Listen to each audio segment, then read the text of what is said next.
Shalom, welcome to the Jewish View. My name is Rabbi Nachman Simon with the Chabad House of Dummer, together with my co-host Mark Ronich of Statewide News Service and jbiztechvalley.com. Well, you know, Rabbi Simon, we have a special guest with us today who is has a 40-year tenure in state government, and no one has ever tried to remove him from his position.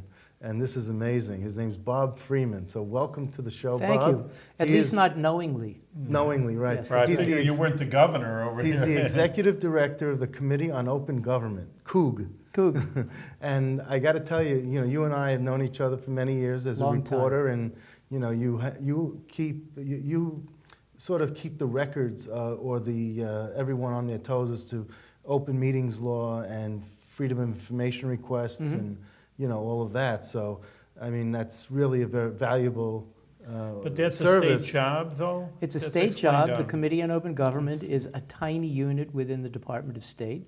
I say tiny, the staff is 2 of us at full strength. Right. And I have had, for 40 years, forever, in essence, what I consider to be the best job in state government. Yeah. All we do all day, every day, is offer advice and opinions, either verbally or in writing, to anybody who has a question about what's public and what's not. Primarily in relation to 2 laws, our Freedom of Information law, lots of people know it as FOIL, and the Open Meetings law. And when I suggest that we give advice to anybody, I mean exactly that. We take loads of inquiries from people from state government, local government, members of the public, members of the news media. It doesn't matter. Our only goal is to give what we believe to be the right answer under the law, regardless of the source of the question. So we're not there to support the government. We're there to do the right thing. And I'm not suggesting that the 2 are mutually exclusive, but it's a very interesting job for obvious reasons. Government touches everything. But when this was created, what, 1974? 74. Then you were the first person to be the executive director, No, or you were on that's staff. not true. I was on You're staff. and then 2 years later you moved into being executive director. Correct. Okay. Correct. So it's 40 years with the Committee on Open Government, but 38 years as the executive director. A distinction almost without a difference. That's Yes. Yes. So who was there someone who was executive director prior to you? Or Yes. Who was that? His name is Lou Thompson. I don't know if you remember the name. Oh my gosh, He yeah. passed away a couple of years ago. Yeah. He was the first director, and Wasn't he part of the Pataki administration? he was part of Pataki. He was part of the Rockefeller administration, Right, which is right. how he got that job. And when the committee was created, when FOIL was first enacted, it was signed into law by Governor Malcolm Wilson. A lot of people don't know that name, but It's the 1 year he was governor. well, that's right. Yeah. And FOIL may be among his best legacies. Wow. So are you, and right now, I mean, we mentioned Lou Thompson was with the Rockefeller and the Pataki administrations, so he's obviously a Republican. But it doesn't matter whether, it's not like the Board of Elections where you should have 1 Republican, 1 Democrat as the 2 people in the office there. I have been exceedingly fortunate. That is clear. I've served under Democrats and Republicans, and it doesn't matter to me. In fact, sometimes people will call and they say, I'm the Democratic chair or the Republican chair from XYZ county. My stock response is, I don't care. I don't want to know. What's your question? Right, exactly. What's your question? That's all I want to do is So answer the question.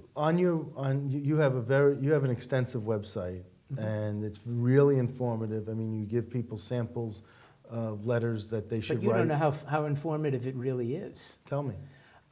First of all, the website is easy to find. We're the only committee on open government in the world. If you just Google COOG, you'll get there. You'll get there. And as you suggest, you have on the website the text of the laws, frequently asked questions. We have a news column which describes developments both in legislation as well as judicial decisions. And you write that? Well, either I write it or our assistant director, Camille Jobin Davis, does. Okay. Yes, we collaborate. But most important for so many people, we write advisory legal opinions. And I'm not going to mislead. If you read an opinion, you don't like it, you can throw it away and say Freeman doesn't know what he's talking about.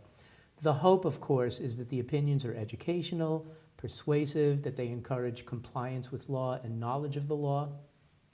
And where the courts have reviewed the opinions, they've agreed probably 80 to 90% of the time. So the track record is pretty good. And This will sound ridiculous.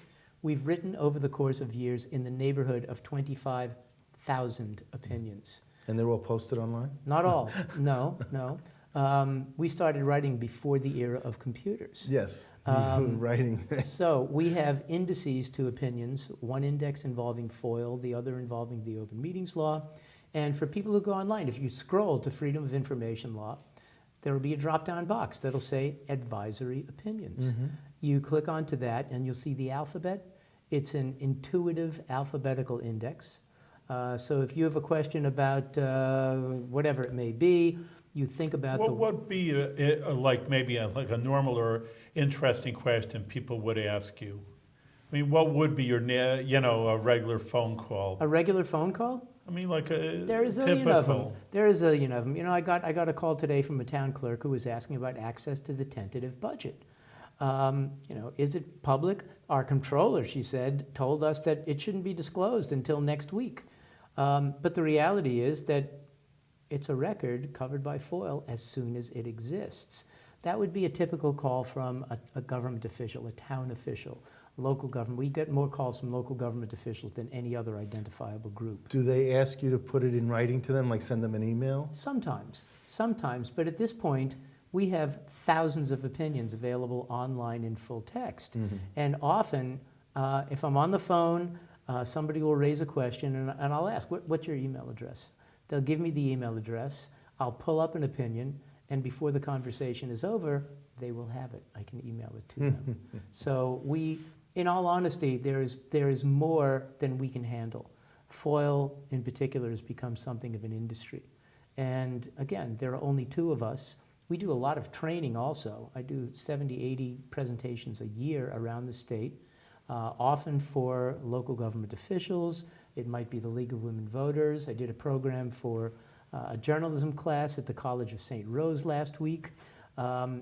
We speak pretty much for anybody who's willing to listen. So it's pretty busy. All right, so open meetings law. What is a meeting? That is the age-old question. The open meetings law went into effect in 1977. And at the time, that was a critical question. What is a meeting? And all over the state, various boards, commissions, councils were saying, well, we're just going to get together and talk. We're not going to vote. We won't take action. This isn't a meeting. It's a workshop. It's a work session. It's a study. It's everything but a meeting. Well, we offered an opinion, and fortunately, the state's highest court unanimously agreed. And since 1978, it has been clear that any gathering of a quorum of a government body for the purpose of conducting public business is a meeting covered by the open meetings law, even if there is no intent to take action, regardless of what it's called. And the key word there, I think, is quorum. That's a key word. Because if you don't have a quorum, you can't vote and make anything official anyway. That's right. With no quorum, there's no capacity to take action. So it's not a meeting. If there's less than a majority of the total membership. Or whatever constitutes a quorum. Well, it's always a majority of the total membership. And that's based upon a provision of law that's been on the books in New York since 1909. Now, does that include only government meetings? Yep. Okay, so. The laws that we're talking about pertain only to governmental entities, correct. Okay, so my Knights of Pythia is saying They that. can do whatever they want. We can do whatever they want. Based upon their own bylaws. Okay, so it's nothing to do with. Okay, I just want to make sure, a quorum in your synagogue's 10 men. You need 10 men. Over 13. Also known as a minion, I suppose. So Well, if it's that important, like we made an interesting statement, it's only in New York State. I mean, what? New York, well, let me give you some perspective, if I may. I'm sure that you have heard of the Federal Freedom of Information Act. Correct. That is more or less the grandfather of access laws in the United States.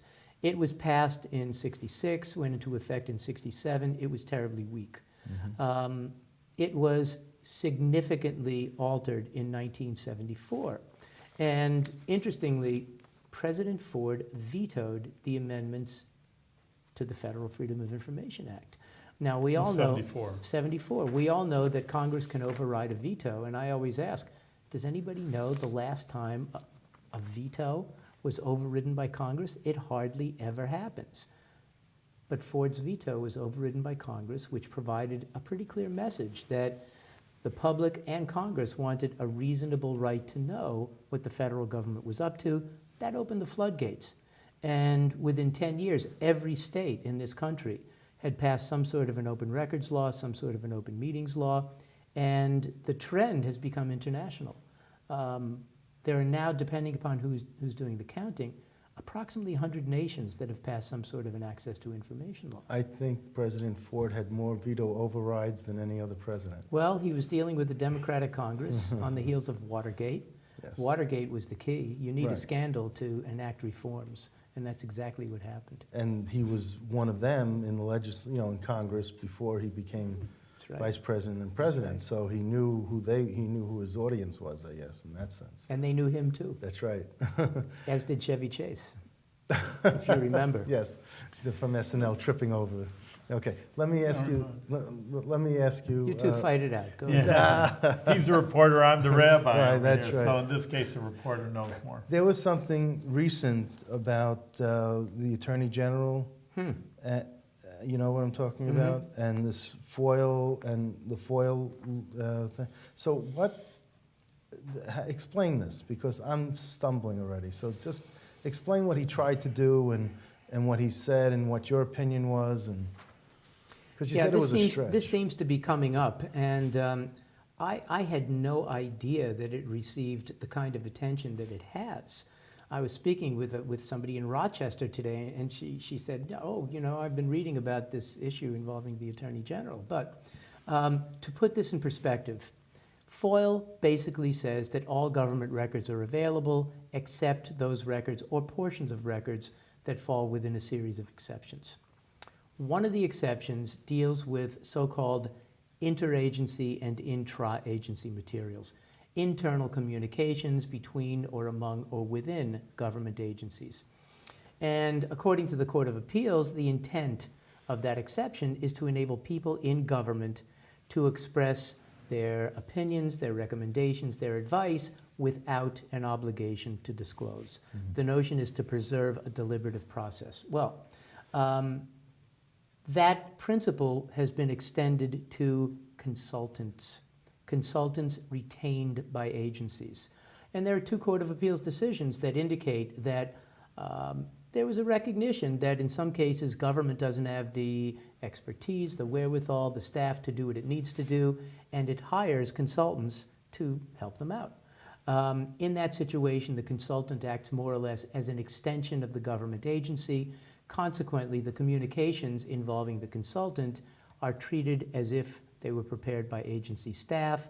They would be intra-agency materials, and again, the advice, the opinions, the suggestions could be withheld. The issue involving the Attorney General involved communications with his former wife, who is a lobbyist, and she represents a lot of people, a lot of firms. And his contention was that he informally sought and received recommendations from his former wife and characterized those communications as if they were prepared by a consultant. My opinion focused on a key word in two decisions by the state's highest court: retained. When you retain a consultant, what does that usually mean? You pay them. You pay them. There was no pay, there was no contract, there was no official relationship in that context. And my opinion was that those communications could not be characterized as having been made with a consultant, therefore the exception did not apply. If it did, I could write to you or you, Rabbi, and say, I know that you're an expert on who knows what, Gomorrah. trade secrets or Okay. something like that. Could you give me opinion on whether this is applicable in this situation? Would that make you a consultant? I don't think so. I don't think so. And that was the point of the opinion that I offered. And I think I'm right. And I what think I'm did the right. Attorney General say? He didn't say anything and still hasn't, as far as I know. Well, but he was under the impression that Well, he his denied, communication. he denied a request. He denied a request. So you're saying that it's foilable I'm saying that it should be available under FOIL, correct? because there was no Because there was retention no via... exception that could have been applied. Because he didn't pay his ex-wife's He firm. didn't pay his ex-wife to offer opinions or guidance, right? Oh, I see, that's what I wasn't sure. Yeah, So retain why would again was So the key why would word. he even ask someone that he wasn't retaining? Because she was his ex-wife and that she has a I lot of... think because she's probably very smart, she's probably very well connected. My understanding is that she's a political animal, and he asked for her advice. In writing. That was the problem. Email, Yeah. email. You know, it's interesting, email clearly constitutes a record under FOIL. And you probably know this, but one of the distinguishing features between our law in New York and other access laws around the country and around the world is that our law, since 1978, has defined what a government record is. Mhm. And we included that when we were drafting a revised FOIL in '78, based upon what we perceive to be a deficiency in the Federal Act. To this day, the Federal Freedom of Information Act doesn't tell us what a federal agency record is. Mm. And to this day, there are issues that percolate through the federal courts, which involve who prepared it, where did it come from, what is its function. All of those issues were resolved here by '78. And in truth, we just got lucky. If you think about 1978, high tech was an electric typewriter. That's right. We used carbon paper. There was no internet. There was no email. That's right. We But had the exactly, Xerox, the mimeograph machine. machine, Yeah. FOIL has defined the term record expansively to mean any information in any physical form whatsoever, kept, held, filed, produced, or reproduced by, with, or for an agency. So if you send me an email, irrespective of the subject, it's a Department of State record that falls within the coverage of FOIL. Okay, so let me ask you this. When I was working in the state Senate, we used our personal email addresses. We were advised to use personal email addresses and stay away from the Senate email address. And we were told that it's because the opposition, well, I was working with the Senate Dems, the Republicans were monitoring all the emails that went out of all the Democratic offices. Everyone was paranoid. Well, and so, monitoring is one thing, but we're not talking about that, really. If I go home, So what I'm saying is that if we were using our own personal emails, doesn't matter. and we communicated with someone else at work with their personal email, Doesn't matter. what doesn't matter? The fact that you use your personal email. A record is any information kept, held, filed, produced by, But with, or for Right. a government agency. If I go home and I sit down at my home PC, use my personal email address, and communicate with you, and I do so in my capacity as an employee of the Committee on Open Government. Even though the signature line doesn't say that. Even though the signature Okay. line doesn't say that, it is a record. It is a record. Think about this. The issue, I know that the issue sort of became popular in one of the Spitzer scandals. But it arose prior to that. You live in the town of Bethlehem. Correct. Do school board members have offices in one of the school board buildings? No. Town board members have offices in town hall? No. So what do? You know, back in the olden days, if they wanted to communicate with their constituents or each other, they'd have a cup of coffee, or they would get on the phone. Now they communicate via email. And the question arose early on. A town board member sitting at home communicates with constituents or other town board members. Are those communications subject to FOIL? The answer is clearly yes, because they are government agency records. The fact that they may emanate from outside the walls of government just doesn't matter. It just doesn't matter. Because there are people who Interesting. insist that they would fight that. And it's just interesting because you're the final word on this. I mean, some of No, your... a court is the last Yeah, word. but I was going to say that even your opinions have been upheld by the state's highest court. So, you know, I mean, I think people have already seen that your opinions have been validated by the courts. I'd like to think that there is a degree of influence, let's put it that way. Yes. People attribute, power, I suppose, to our... We have no power. We have influence. And you have a brand. that you've created over these years. I guess you could call it that. You know, you Yeah. have cachet. Cachet, yeah. So, One of my kids is involved in branding now, but, you know, he learned that as a, you know, when he went for his MBA. when can a meeting be closed? That's another FAQ. You look at the open meetings law, structurally, it's similar to FOIL. Meetings are supposed to be conducted open to the public unless there is a basis for entry into what is called an executive session.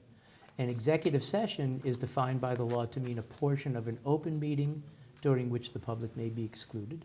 A procedure has to be accomplished in public before an executive session can be held. It's a simple procedure. Somebody on the board or council has to introduce a motion. The motion has to indicate what they want to discuss, and the motion has to be carried by a majority vote of the total membership. From there, we look at the 8 grounds for entry into executive session. And the question is, does the subject matter fit within any of those 8 grounds? So the open meetings law limits the ability of a government body to exclude the public from its meetings. So what I hear when they close the meetings and they go into executive session is for personnel reasons. Stop. I have said to people 1,000 times, eliminate that word from your vocabulary. You have the law in front of you. You look at the 8 grounds for entry into executive session. The word personnel is not there. You can read FOIL from beginning to end. It's not there either. And yet, I talk about what I've come to call it the personnel myth. How many times have you maybe even written or heard or seen something in print to the effect that somebody says, well, it's a personnel matter, it's confidential. Can't talk about it, the record's not public. There's no law that says that. There's no law that says that. But in the United States, sadly, in too many cases, we've become stupid and sheep-like. And we hear these statements over and over and over again. We begin to believe that they're true. And that's when we begin to lose our rights. Now, clearly there are some discussions involving personnel that may be discussed in private, but there are many others that cannot. Disciplinary actions, Well, maybe? that's One? one of them. But let's talk about this just a little bit. Let's say the school board is talking about the budget. Says to itself, can we really afford this art teacher position in the elementary school? Well, gee, what if there's only one elementary school and one art teacher? Everybody's going to know whose position it is. No basis for closing the doors. Why? The issue involves policy. How do we, as the governing body, choose to allocate public monies? Is art really important to the education of our kids? Policy questions. On the other hand, if the question is, does this teacher deserve tenure? Is he or she doing a good job or a not so good job? In that situation, the focus is on, in the words of the law, a particular person. And there would be a basis for going into an executive session. The language of the exception, I'll quote it, says that a board may enter into an executive session, not must, but may, because a motion has to be carried by a majority vote, may enter into an executive session to discuss, quote, the medical, financial, credit, or employment history of a particular person or corporation, or matters leading to the appointment, employment, promotion, demotion, discipline, suspension, dismissal, or removal of a particular person or corporation. Only then would a board have the ability to close the doors under that exception. Let me ask you this. Have you ever seen the publication of a public employee's salary? Yes. Sure. Well, that's part of a personnel record. Yeah, it's on nysearch.org. It's public. Yeah. There are lots of things about me as a public employee that you can know that I can't know about either of you. Why? Because as a public employee, the courts have found that we have a greater duty to be accountable than anybody else. How much do you earn in your position? You'll be shocked. You'll be shocked. It's a little over $40,000. And for such a high-level position. Should I tell you why? Yeah, tell Yeah. me why. There's a story here. In Tier 2 of the retirement system, if I had kicked the bucket suddenly, my wife would have gotten no pension. I had to retire to protect her. So I did. Retired as what? I am a retired state employee. Oh. But fortunately for me, I feel good. I still like my job. Yeah. I'd like to think I'm doing something constructive. And a deal was worked out. And I was rehired as a new employee. And my new salary is the difference between what it had been and my pension. So I'm bringing home the same amount of money the taxpayers are saving a chunk because the basis of my income, the lion's share of the income is from the retirement system, not the state budget. And how much is the retirement? It's about $80,000. $80,000 a year, plus the 40, so you're getting. I'm doing okay. Doing good. Not Well, only that, that's- I'm collecting Social Security now too, simply because I'm, what's the word, old. Yeah. Yes. How Yes. old are you? How old? How young are you? 67. Wow, I never would have thought that. I think you need new glasses, but thanks anyway. No, really, I mean, I just, You're looking good. because of Well, all the Thank years you. that I've known. I have mean, 5 grandchildren. Look at the, I mean, you know, you look at face, you look at the skin, you look at sagging, you know, and all that. You don't have any of that. I'm a lucky guy. what You can I are, you tell got good genes, that's it. Let me ask you, you know, like you taught an example on a local level, but you hear always the bigger government, like I'm saying, the governor, oh, there's got to be more transparency Very good. I was in gonna come to that. government. So, I mean, on a bigger level, what are they, I mean, what would you see, well, that could be rectified? I mean, they really do have a big issue there. There should be transparency in ... and Certainly, what. certainly I agree. And, you know, one of the realities is that here in the city of Albany, the place is filled with political junkies. And, you know, there are issues that we read about on the front page here that nobody cares about That's right. 25 miles away. And the reality is that these laws are vastly more important at the local government level. You know, where does government touch people? You know, if you know, if the there was a problem in Bethlehem with the water, you got a notice from the town. If your real property taxes get jacked up, you don't call your U.S. senator or your assemblyman or state senator. You go local. But I will suggest to you that yes, I think that there are good reasons for, let's say, strengthening the enforcement of the Freedom of Information Law at every level, but especially in relation to those large units of government. State government, New York City. New York City government. They are huge. FOIL Well, has become something of an industry. New York State's the 9th largest budget in the world. Yes, this is We're the 9th largest economy in the world in New York State. It's amazing. And you know, we just have a couple of minutes, but do you think this administration, the Cuomo administration, is transparent? You know, there in are its some information? steps that have been taken that are exceedingly positive. You know, reporters whimper and moan, and I can say it here, kvetch on occasion. Is it harder now to get information than it was 25 years ago? And my answer is always the same. Have you been to a government agency website lately? Often you have the ability to acquire instantly information that would have been difficult, if not impossible, to acquire not so long ago. And that is certainly true. What we can find, what has been posted online is much more extensive than it had been. It's the political issues that you read about. Okay. And for obvious reasons, that's where the resistance lies. So when you talk about transparency, okay, a lot has been done in the past 10 years with the, you know, sophistication of the internet and the maturity of the internet. Sure. But what about the administration itself? I mean, we hear that the governor doesn't want to tell us until he's ready to tell us, you know, as a reporter, you know, as the media, as the You fourth know, estate. You know, the governor says, well, we don't know about that. And then we find out he knew about it, but he didn't want to tell us because he wasn't ready to tell us. Well, you know, I've said this before. I think that there's been some resistance in every administration, and I'm on my 7th governor. There's always been some resistance. And I think it's the job of the news media, more than any other identifiable group, to be persistent, to be aggressive, to use the law, maybe even by going to court, to ensure that the law is followed the way it's supposed to I be. think one of the things would be, let's say, the leaders' meeting during budget negotiations. You know, they had it open, and it was a circus. And then when they closed it and they went behind doors, and then they came out and they said, "Okay, here's the deal."